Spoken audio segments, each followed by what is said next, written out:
Africa, subscribe to Lifestyle by RNA. Much like myself, this is her first time in Ghana, and she's here especially for the Ghana Bloggers Summit. So this is a really big opportunity for us to have her here with us. Linda Ikeji is a Nigerian blogger, writer, and entrepreneur who has been blogging for over a decade. She has a website, Linda Ikeji Blog, which she uses to deliver news on events, entertainment, lifestyle, fashion, or Summit.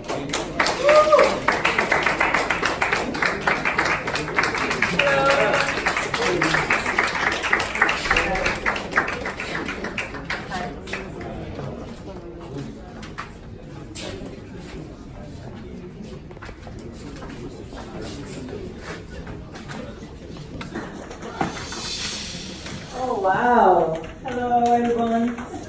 So delighted to be here today. So happy to be in Ghana. This is my first time in Ghana. I've been seeing this since I came here. And so far I've had amazing time. You guys are so friendly, so nice. And you laugh a lot, which is a good thing. Everyone here is a blogger? Anything else other than blogging or just a full-time job? Full-time? No, full-time. Everyone here, you are full-time bloggers? No. Okay, so there are some people who have other things they do. What were you going to say? But there are people here who make money from blogging. Yeah. Yeah? Yeah. Oh, great. A lot of money. More than what a banker would earn. So who's the richest blogger here? You guys make money. No, I just want to know who else drives a Mercedes? Hey, come on, sir.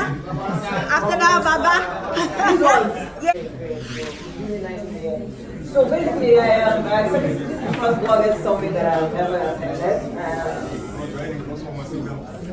And like I said, I'm very delighted to be here. So I'm going to start by introducing myself to you and tell you how I got into blogging. Growing up, I wanted to be a journalist.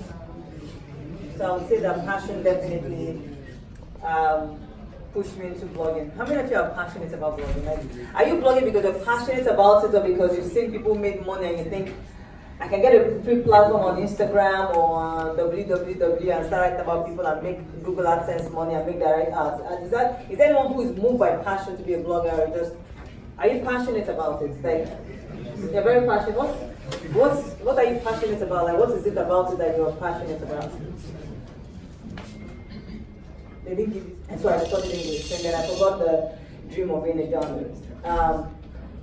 Then, in 2006, well, no, let me go back. When I was like a 19, 20-year-old girl, I tried to go into the TV business. I went to a very big TV channel at the time. They're no longer functioning now. I went there, I wanted to be a TV presenter, I wanted to be a content producer, and I said, let me ask my leader what they think about the issue. And so I took the story from a magazine and put it on my blog, and I said, well, this is what happened, what do you guys think? I used to get like 7 comments that used to make me feel happy. I used to get like 10, 15 comments. Whenever I get up to 20, I'll go mad. By the time I put this story up, it got over 100 comments. And then people were responding to each other. It had never happened on my blog before. Like, if I share an opinion about something, somebody come and counter me and tell me shut up, I mean, not me, a commenter will write an opinion, what they think. Somebody else will come under the commenter's opinion and say shut up. So they're now going back and forth and insulting each other. And I was like, really? What's going on? So and I realized that I wasn't really blogging the right stuff. And so I did it again. I got another story, put it on my blog. This one got a lot of comments. And I decided that I was done talking about myself. I was going to be talking about other people because obviously it was what people wanted to read. And then, because obviously I wasn't in the gossip industry, like I didn't know what was going on. A big sound, but I wasn't a journalist. Like, so what I now did was, and I don't know if you guys are still doing it now, but that time, I went to get news. Every week I'll get magazines, like tabloids, Nigerian tabloids, and open all the pages and take all the stories there. It's not my story. I'll carry all their story and put on my Instagram, on my page. In fact, it got to a point when Nigerian journalists, owners of newspapers, said I took them out of business because they will go and look for the story, put in their magazine. Me, I'll carry out the story from their magazine and put on my blog because I didn't know anything about anybody. So I'll just say, according to City People, which was the biggest at the time, according to Encomium, according to Fame Magazine, all those kind of things. And then Nigerians in diaspora went crazy because they were abroad. Of course, they can't buy the hard copy newspapers or tabloids, So the only way they can know what's going on back home was through my blog. And every month, every day, I was giving them just back to back my story, but I was just doing it. And then I did this dedicatedly for 4 years. Like that's how passionate I am, because blogging, it takes a while. It takes a while, especially now that it's crazy right now. Back then, when you can count how many of us now. If you got 1, 2, 3 blogger, 1, 2, 3 blogger, 1, 2, 3 blogger. Everybody's on your blog. So, sorry? Let's say something. Everybody wanted to blog. So that back in the day, it wasn't that many of us. And so I did 4 years dedicatedly.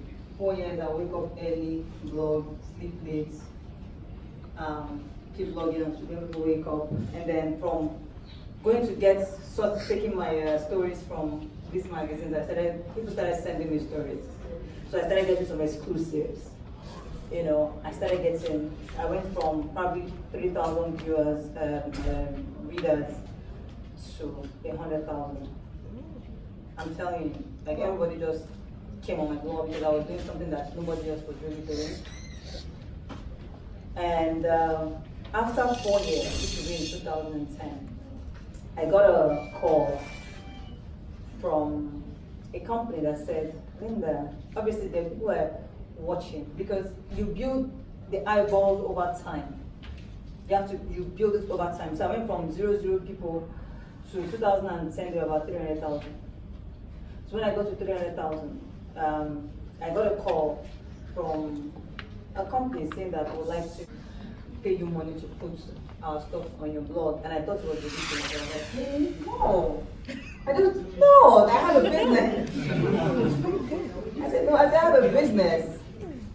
This is just something I got of passion. Don't pay me. And it was an event. And I said, but I'll really like for you to invite me to the event. That's your own payment to me. And they were like, really? I said, yes. So they gave me money. They gave me 2 invites to the event, and I think I did like 10 posts for them. And I was happy. And I even went to the event, posted my picture of myself in the event on my blog. And I was like, I was at this event. So apparently what happened was that they had already made a budget for me in the company. And they got this to contact this guy to contact me. So when I told him that I don't want the money, he now pocketed the money. So they now gave him money for post events. And I think he just felt like, let me just give this girl.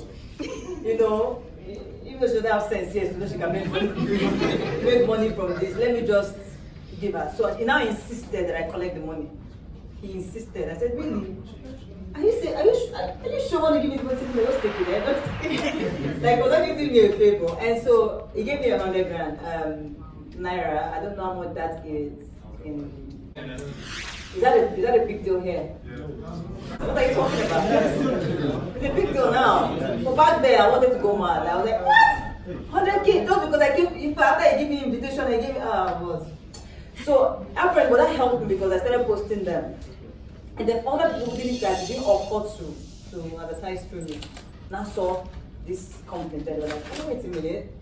We can actually advertise on this blog there because every time I post there, getting comments and everything. And so somebody else now called me. I was like, you want to pay me? I said, really? He said, yes. I said, 1.2 million.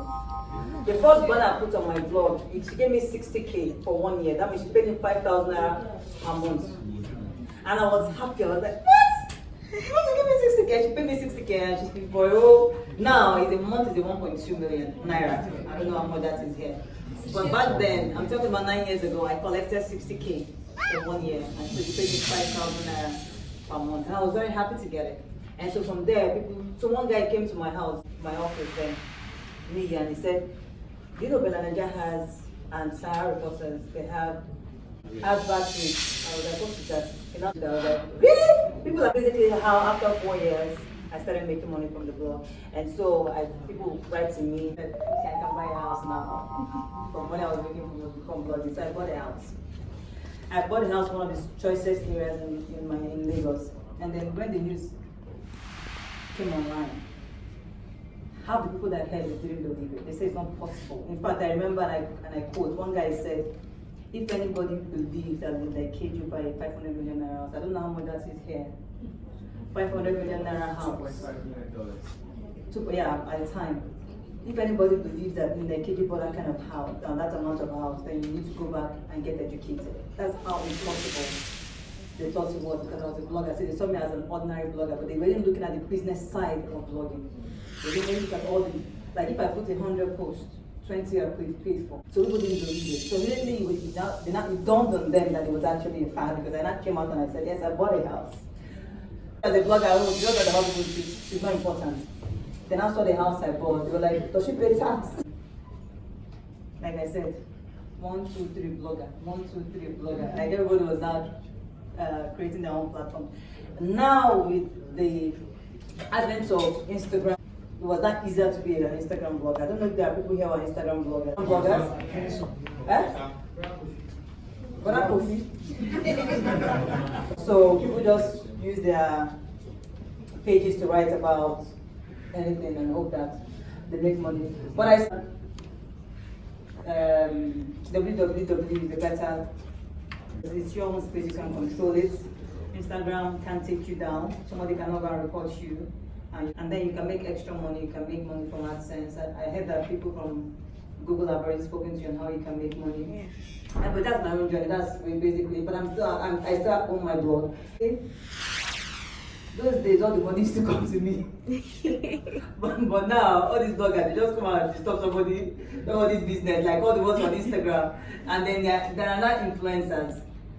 Not just bloggers, there are influencers. So now, they have other options, unlike before, but we are still thriving. We are still on the Instagram. We are still on our blog, and it's been amazing. I keep telling people that I don't plan to stop blogging ever, because I really enjoy it. It's beyond the money. Money is great, but beyond the money, I'm very passionate about it. As busy as I am, and as successful as I've gotten in blogging, I still blog. I have staff. Up until 2015, I was blogging alone. No, not 2015, 2013. I was blogging. In fact, I was doing the blogging, I was uploading the comments, I was dealing with clients, collecting the money. I didn't have any staff. In 2013, and it was too much, I couldn't do it anymore. So I got someone to start working with me, one person. By 2015, I had more hands working on the blog. But now I still, despite how successful I've become in blogging, I'm still part of my blog. I blog, I write about people, write about things, still deal with clients, and that's basically the story of my life in terms of blogging. If you have any specific questions you want to ask me,